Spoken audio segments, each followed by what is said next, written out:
সন্ধ্যা 7টার মধ্যে আমরা আমাদের জাকসু নির্বাচনের ফলাফল চাই। প্রচুর সংখ্যক শিক্ষক তো আমাদের ক্যাম্পাসে আছে, কিন্তু শিক্ষকরা চায় না যে জাকসু নির্বাচন অনুষ্ঠিত হোক।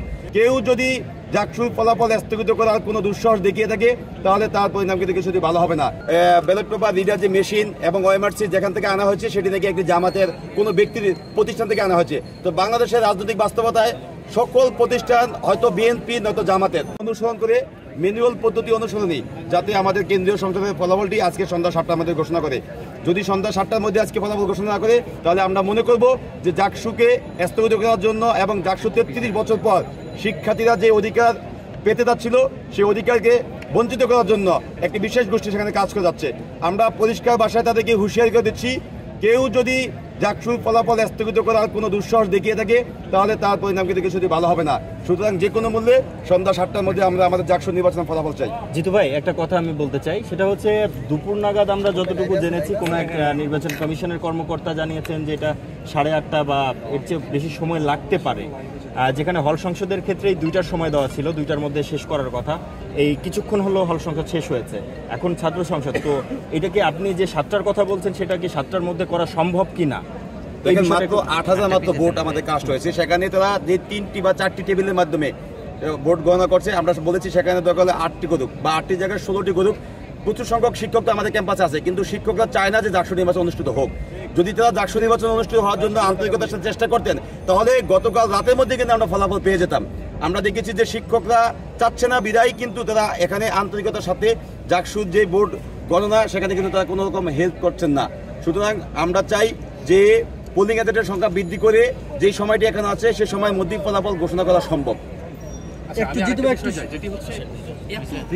ততটাই ভাজুক আমাদের যাতে ফলাফল ঘোষণা করে, কিন্তু আমরা দেখেছি যে গতকাল যে ভোট গণনার পদ্ধতি সেটি নিয়ে আমাদের এক মধ্যে একটা জটিলতা সৃষ্টি হয়েছিল।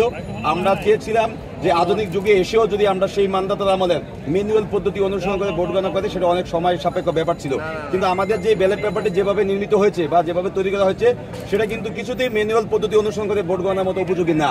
সেটা ছিল যে ব্যালট পেপার রিডিং মেশিনের মাধ্যমে, সেটা কিন্তু ফলাফল ঘোষণা করলে খুব বেশি সময় লাগতো না।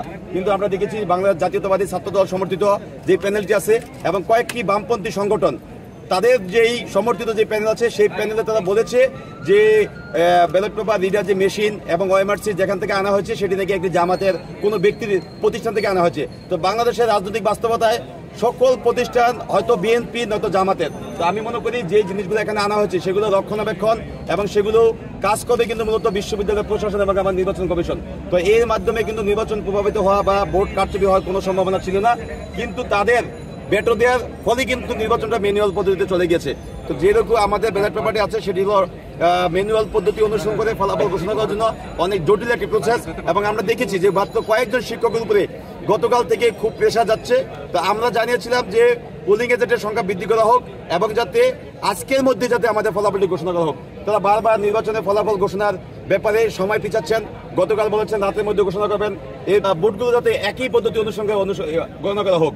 এখন হল সংসদ যেহেতু গণনা হয়ে গেছে ম্যানুয়াল পদ্ধতি অনুসরণ করে, এখানে যদি কেন্দ্রীয় সংসদের ভোটগুলো যদি আবার নতুন করে যে ওএমআর মেশিনের মাধ্যমে গণনা করা হয় তাহলে দুইটা নিয়ে কিন্তু দুইভাবে কাউন্ট করার ফলে সেখানে কিন্তু আবার একটা নতুন করে বিতর্কের সৃষ্টি হবে। তাই আমরা চাচ্ছি সময় একটু বেশি লাগলেও পোলিং এজেন্টের সংখ্যা বৃদ্ধি করে একই পদ্ধতি অনুসরণ করে যাতে আমাদের ফলাফলটা সেভাবে এক পদ্ধতি অনুসরণ করে ঘোষণা করা হয়।